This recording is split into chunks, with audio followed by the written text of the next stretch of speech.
He's described as folk with a rock and roll soul. This is Americana, singer-songwriter, Austin-based Dan Guevara. His debut LP, Lazy Days, is available wherever you download music. And before we get to the conversation, the Dan-versation, if you will, let's preview one of the standout tracks from Lazy Days. This is Procrastinate. Sorry if the song came too late, but I've got a tendency to procrastinate.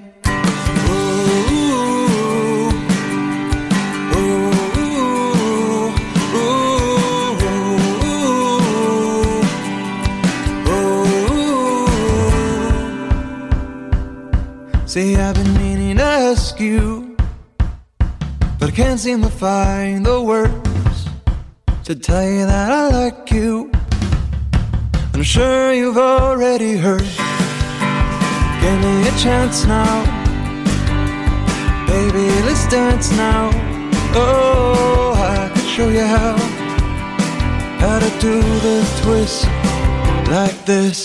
Sorry if the song came too late, but I've got a tendency to procrastinate. See, I've been meaning to ask you on a date, but I've got a tendency to procrastinate. All right, welcome to the latest episode of the Dan Time Podcast. I'm Dan McArdle, your host, and today it's my pleasure to bring to you Georgetown, Austin area-based singer-songwriter Dan Guevara. Dan, thanks for being here. How's it going? Hey, Dan. Thanks for having me on the show. It's going good. It's going really good. How are you doing? Doing great today.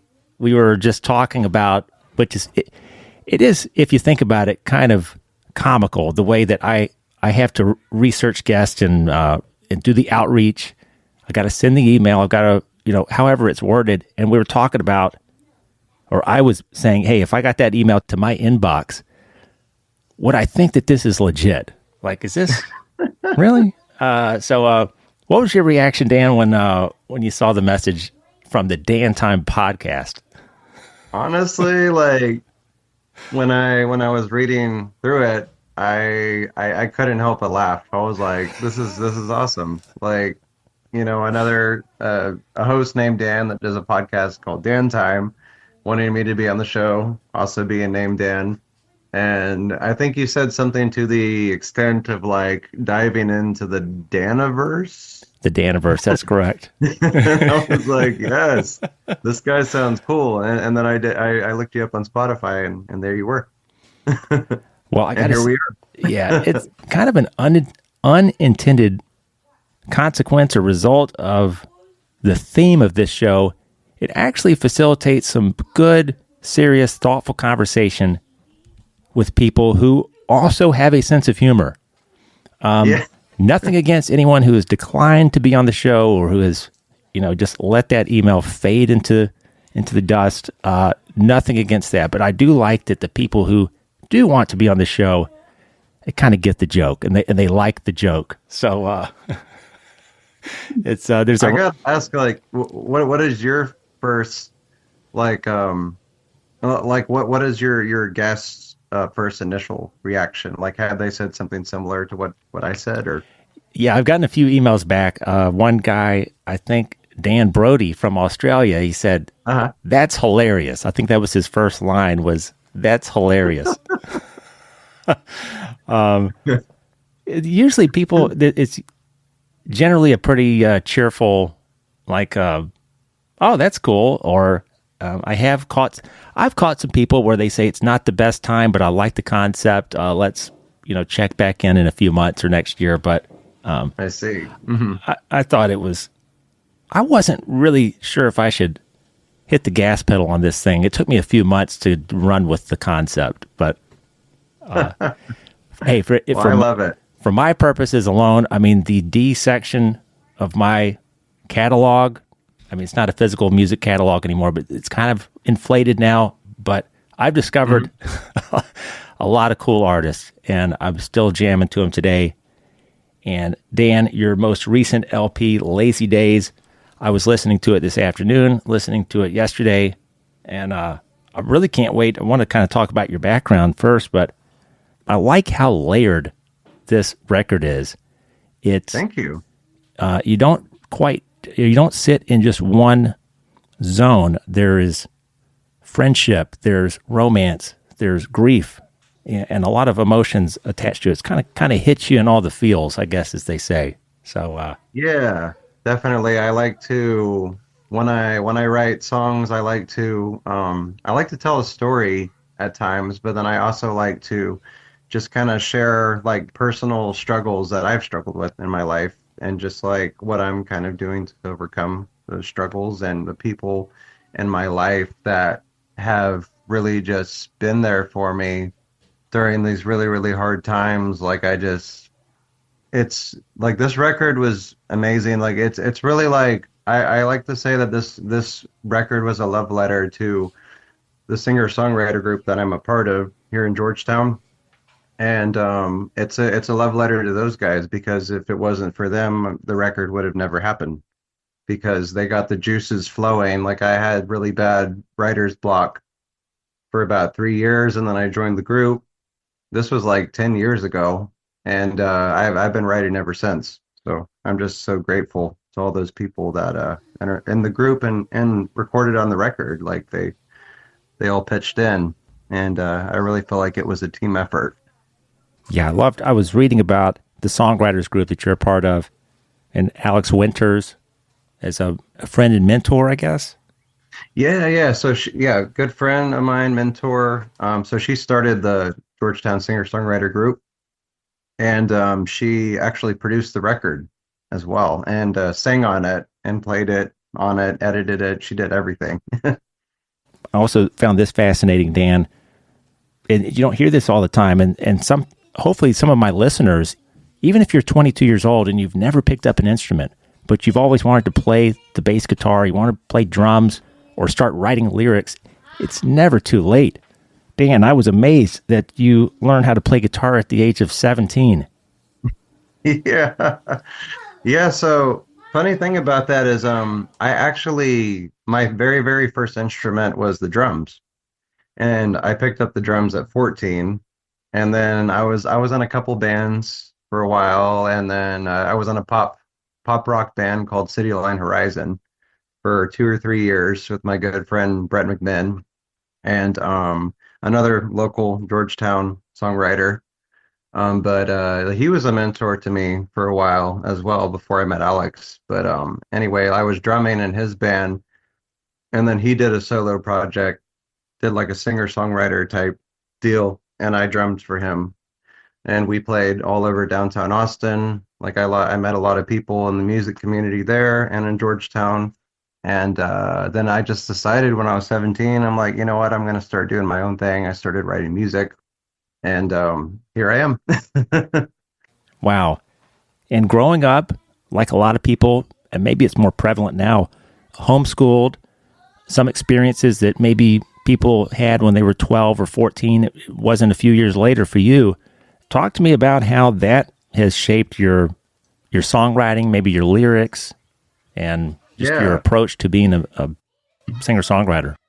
absolutely. So that really did have a big effect on my life because when you're homeschooled, like I don't know if you know, but like or if you talk to anybody else that's homeschooled, but you're like very I felt like I had a very secluded, very strict childhood because I was raised Baptist for one. And so we did like the old school thing, like we sang from like the hymnals and everything, and it was a real small church. There was only about 35, 40 people that went to that church. And so there was that. And then I had a couple of friends that went to the church, but I didn't have a whole lot of friends outside of the church. And of course, like it's a little bit of I don't know if I want to say like slim pickings when it comes to like, meeting girls when you're homeschooled. And so I feel like whenever I kind of like I ventured out and started going to a lot of shows and I met a lot of cool people at those shows and I feel like music was like my outlet to like the real world, the outside world. And and yeah, and it just kind of like went on from there. Like I really got into the punk scene, believe it or not. early on, and I just feel like all of those people were just so warm and they were inviting and they were just non-judgmental, and I love that. And that's what started everything. Like that was my outlet. That was I always say music saved my life because I struggled with depression, just feeling, isolated and secluded for so long. And music just like opened so many doors for me. And now I know so many cool people. Like I just love the community. That's a great perspective. Where if you did grow up in public school and you always had some connection, whether you had two or three friends or 20 friends, some of the guys are the most popular kids in school, but not having those connections and then you reach the adolescent age and you'd kind of like to go hang out with a girl, maybe go to a movie theater or do whatever. Exactly. It's just not a part of the landscape. So probably a lot of good things about, or I'm not, and I'm sure you're not either, as far as the approach or some parents that want to choose that route. But I Yeah. guess every case is different. You really want to think about maybe building in, I guess, some opportunities for your child to make up for what they're not experiencing. Exactly. I mean, I feel like my parents they did their best and they did what they thought was right because like I said that church was just like super strict. It's kind of funny like I growing up like witchcraft was like not acceptable in this church and so I couldn't watch Harry Potter. Like there was like all these limits and stuff. And so like I kind of rebelled and I really got into Lord of the Rings. And I'm a huge Lord of the Rings nerd. Like I love Lord of the Rings. It's like my favorite trilogy of all time, particularly Return of the King. And so I'm like a huge music buff and I'm a huge nerd as well. And I love sci-fi. So there's that. Wow. Well, I did read about, and this is something that I went through and I could relate to. I wanted to put this out there as well, Dan. The more I researched, I think your story is very relatable for a lot of people. And one of the things that happened to you, I was naive. Sometimes I feel like I'm still naive. I like to believe in people and trust people that their intentions are good. But you unfortunately learned the hard way, writing your first or getting your first record deal. Someone that, or I'm sorry, I'm probably saying this all wrong, but No. No, I know what you mean. You're talking about the making of Lost in Austin, correct? Lost in Austin, that the first EP. Yeah, so like I said before, like I was 17 when I first started writing songs and I started just kind of like hitting it real heavy. I did a lot of open mics around Georgetown. I did some open mics in Austin and I met some really cool friends, like friends that I still talk to this day and they're very good friends of mine and like we play shows together still. It's a lot of fun. But basically, like in a nutshell, I had a teacher, that a guitar teacher that ended up he was a good friend of mine, became a good friend of mine. And then we ended up becoming roommates, and he told me he knew like a bunch of people in the music business. And I was just like, okay, cool. And he's like, yeah, I'll get all your records made and stuff, and I'll do all the promoting. Don't worry about that, like the booking and stuff. And so like basically he just told me to give him a deposit and I didn't know anything about music, being in the music business, so I gave him the deposit. And about the only thing that came out of that was he booked the studio time to record Lost in Austin. After that was recorded, it hadn't even been mixed, mastered, no copies were made, like like nothing was done. And I kept asking him, I'm like, hey, like, is the record going to be done like in a month, or when are we going to get the CDs made? And he's like, oh yeah, I'll take care of it. I'll take care of it. And it's never happened. So I ended up moving out Hmm. of the house that I was living with him at the time. And yeah, I moved out and then I got really low and depressed and I got discouraged and I was just like, I don't even know if I want to put this record out now. And then I thought about it more and I was like, I worked really hard on this record. Like I love these songs. I believe in these songs. I'm gonna put it out and I'm gonna make it happen. I don't know how I'm gonna do it, but I'm gonna reach out to another producer I'm going to get it mixed, mastered, and I'm going to get work on getting the CDs made. And so that's what I did. And I'm really glad that I did because Lazy Days would have never happened, you know? Oh wow, If I hadn't done that, if I hadn't like pushed into it, and I'm so glad that I did. yeah, that really could have let you or could have sidelined your career. It sounds like, at best, this was like a front burner thing for you, but a back burner thing for this guy, and then it just Yeah, becomes nothing for him. And so, people listening, be careful who you put your faith in, your trust in, especially when there's a transaction involved. exactly. And if there's I actually did end up signing, there was like it was like a contract, like basically saying like, hey, like he's agreeing to do this, I'm agreeing to do this. And I always read the fine print now, and I don't sign anything that I'm not sure of. Like moving forward, like if I were to get signed by a record company, like I would probably hire like a music attorney to Yeah, kind of look over the contract and like make sure that I'm not signing my soul away and I'm not going to be left high and dry with no record deal, right. and out of all this money. So that's the scariest thing for me in the music biz is like don't just like sign anything randomly. Make sure that you really really trust whoever you work with 100%. That's trying to get you signed and trying to help you out. Yeah, because you can easily see where there's songwriters that they've written these songs, they're hungry to get it out there to record it, and then there's people that are ready to prey on those types of people because they know how Yeah, important it is to them. exactly.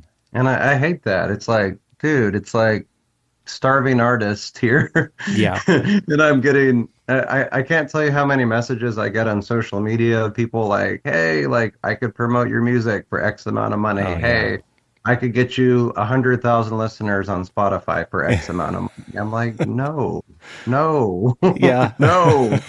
I can't tell you how many people I block on social media. right. Oh, I get a lot of those too. Once I get enough in the queue, I did one episode, or maybe it was a bonus episode, where all I did was I read my spam folder, Hmm. and I read these emails as if they were crafted individually just for me.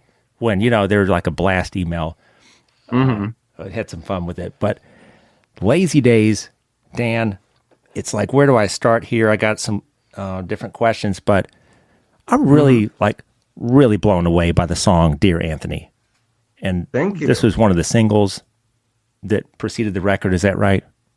Yeah, that actually, Dear Anthony was the very first single off of the record. And at that time, like I didn't know if I wanted to make a record or not. I was kind of just like putting out songs. And at that time when I put out the single, like I had just written that song. But I was like, I really like this song. I really believe in the song. This song means something to me, and I think it could mean something to someone else, like other people. And I was like, I want to put this out. And so I immediately reached out to my good friend Alex Winters and producer, and like I knew that like she had just started recording at this point and like kind of producing her own stuff. And she showed me like a little snippet of like what she had been working on, and I was just blown away by the quality of like the vocals that she had tracked for herself and the instrumentation, the mix, the master. I was like, I gotta work with her. So yeah, so we set it up, and she recorded it for me. She actually sings. She does the harmonies in it. So you'll hear her singing in the back. And yeah, that song just it means so much to me. I wrote it about a friend that was like really, really struggling. He was at a very low point in his life, and he kind of just like wanted to give up altogether. And I just tried to reach out to him as much as I could and just, encourage him. And he's doing so much better now, so much better. So that song is just, it's so powerful and it just means so much to me. It's like, I think as far as like sentimentality, is that a word or Yes. like it's very sentimental to me. Let's just say that. Well, it's a really touching song. I like these topics that you don't. I like of course, the premise of my show, I think it's written somewhere, it's rooting for other people, cheering on other people, promoting others, and being genuinely invested in other people's happiness in life. And I was listening to the lyrics, took some notes here, where he basically said at the start of the letter, "Dear Anthony, we haven't spoken since God knows when, but I heard you started drinking again. And I know happiness is like a fading memory of an old friend." That one is, what a powerful line there. It's kind of like putting your arm around the shoulder of a dear friend. You know that they're in a dark place, and everyone has been there at some point. Happiness, it's like a fading memory of an old friend. It's so distant. I've gone through that before. Everybody has hit that, and how you just captured that feeling really struck me, Dan, and hope this letter brings us back together. Wow. This is almost over. Hope you're ready to take flight. Just reignite your dying light. Was it emotional writing these words? It was. It really was. And what's funny is like that was actually going to be the name of the song originally was, I think it was Your Dying Light. Or yeah, Your Dying Light or Dying Light. It was one of those two. And then I thought about it more and I was just like, you know what? That's a very bleak title and there's not a lot of hope in that title. And I'm like, I want it to be like, this is like, the song is a letter that I'm writing to my friend who's really, really struggling, Anthony. And I thought Dear Anthony was just like the right title for that song. Yeah. And I got to tell you, like, I've had really, really cool responses from that song, and I've met some really cool people. Like I met a young man in Taylor. I play at this place called the Loose Screw. It's like a beer garden down there in Taylor, Texas. And after I got done singing the song, he came up to me and he's like, "Hey," he's like, "I just wanted to tell you, like, I really enjoyed your set.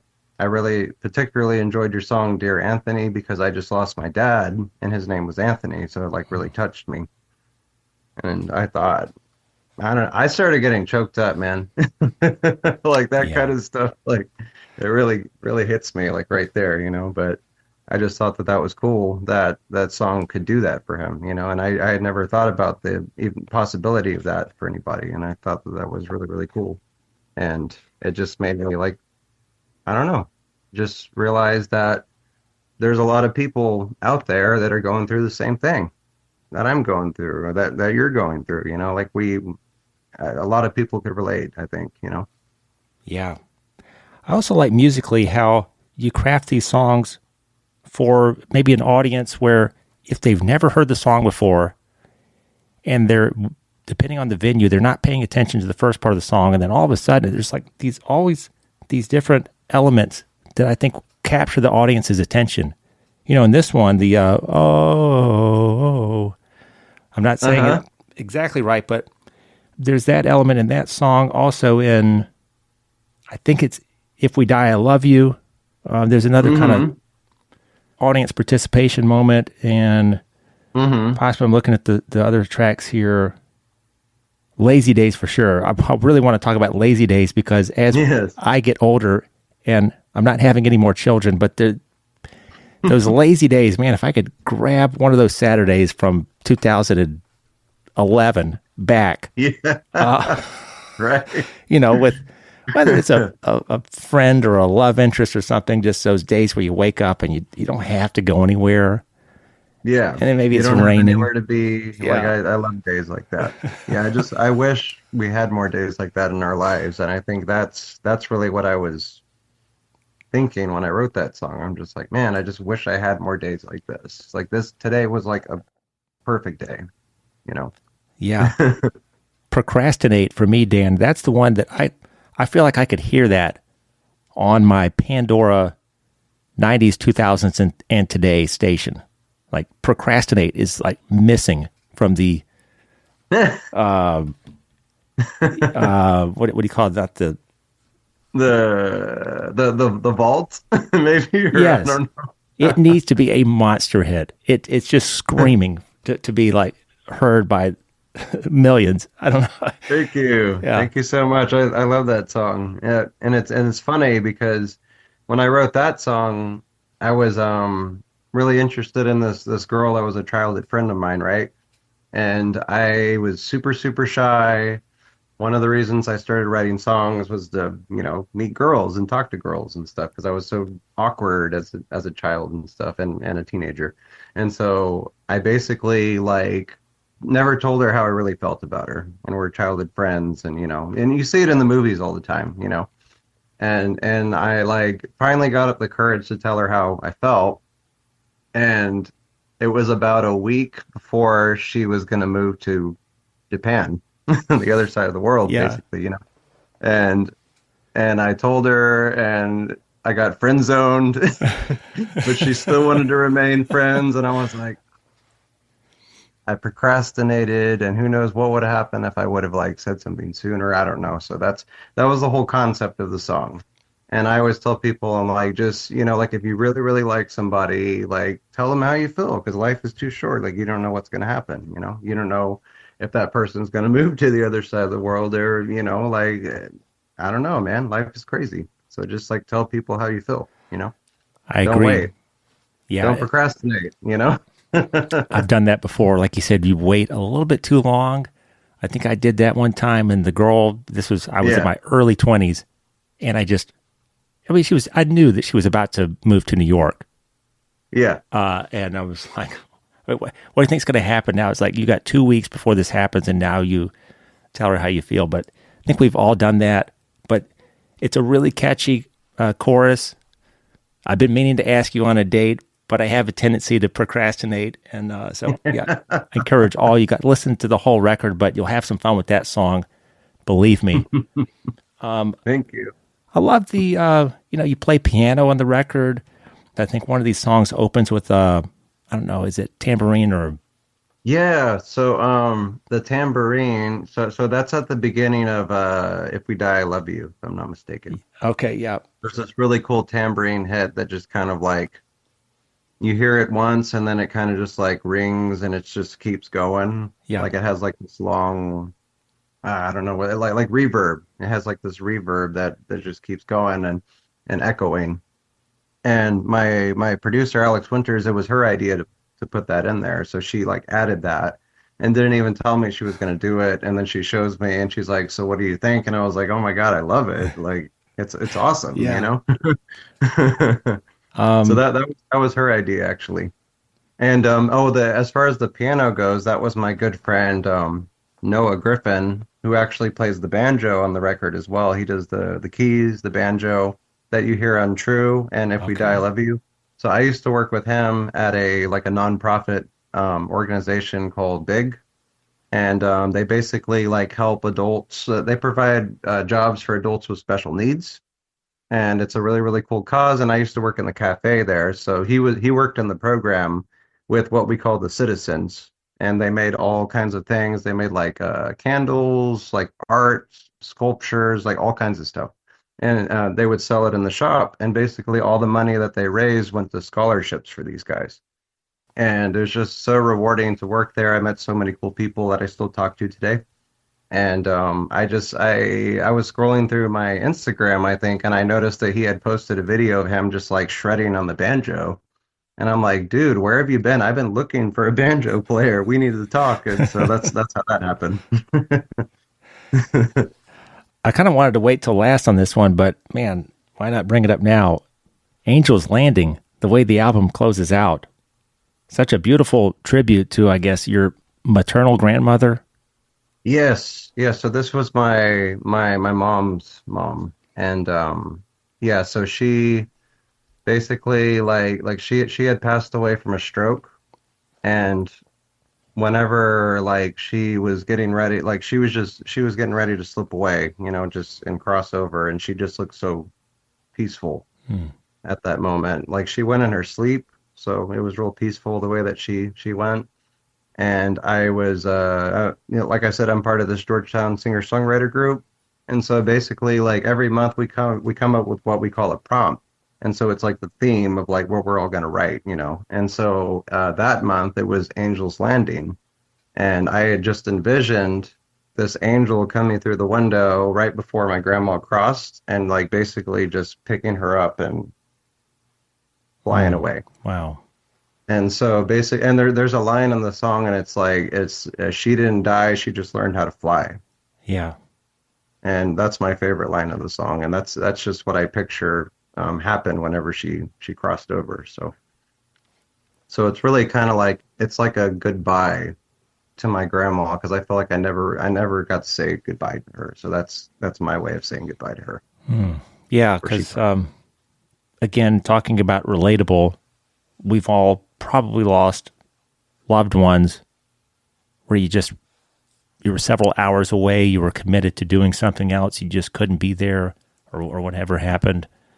Yeah, definitely. Also, something really cool on this track, I'm going to give my age away, but I remember in the 90s, I don't think this is really intended to be like a secret track. Maybe it is, but there's the sound of rainfall. Yeah. At the end of the song, which you think is the end of the song. And so if you get there, folks, don't skip it. Don't turn it off. Let it play out. And then it's like maybe 30 seconds later, then the piano starts back up. Yeah. Whose idea was that? So that actually was my idea. Like I had this really cool vision of the song just continuing, and if you keep listening, there's a little surprise at the end. And my mom had hope I didn't spoil it. Yeah, I know, right? It's all good. It's all good. But my mom had said, she's like, you know, like whenever your grandma was getting ready to pass, I was actually playing piano in the room for her just to kind of like, you know, comfort her, you know, since, you know, she was getting ready to pass and everything. And I was playing piano, and she said, I just wrote this song. This song just came to me. And she played it for me, and I like started tearing up, and I was like, oh my God, I was like, we need to record this, and it needs to go at the end of Angel's Landing. So that's my mom playing the piano at the end there. Oh, wow. Yeah. So that was very emotional too. I'm getting choked up right now actually thinking about it, but like she was so nervous to record, like she had never recorded before, been in the studio before, but she like nailed it, and she got it in about 3 or 4 takes. It is just beautiful, Dan. Thank you. And Thank you. I find this album very comforting. I think you can take this album or download it either on Spotify, Apple Music, take it on the road with you. If you're having a difficult day or week, or if it's just the end of the workday and you just need to relax, this album's going to set you straight. We're in, early spring, or not quite by the calendar. Is it spring as of today or tomorrow? Yeah. I think we're in spring now, if I'm not mistaken. I'm pretty sure. No, roll the windows down. Starting out with Dreamy Tree into the Lazy Days. It's a good driving around music, which is how I usually listen to my music. But thank you. But the closing track, try it out. If this came to mind, Dan, too. People that are tossing and turning, everyone's kind of got a lot on their mind. It's a really tense era that we're living in. So if you're having trouble just falling asleep, put this music, and you just need something comforting that's not just something generic on YouTube. That came to mind today just because of the rain element. Oh yeah, right. And the way the album closes, yeah. Yeah, and that's actually the name of the hidden track, and it's not listed on the back of the record, but it's called Rain. That's the name of the hidden track. That's why you hear the rain. That was my producer's idea to like have the sound of rain right before like going into it. So.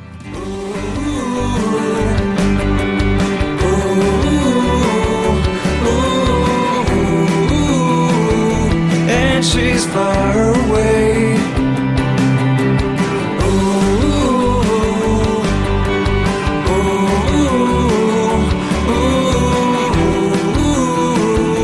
And she's long gone. Sorry if the song came too late, but I got a tendency to procrastinate. See, I've been meaning to ask you on a date, but I got a tendency to procrastinate. Follow Dan across social media at Dan Guevara Music. That's Guevara.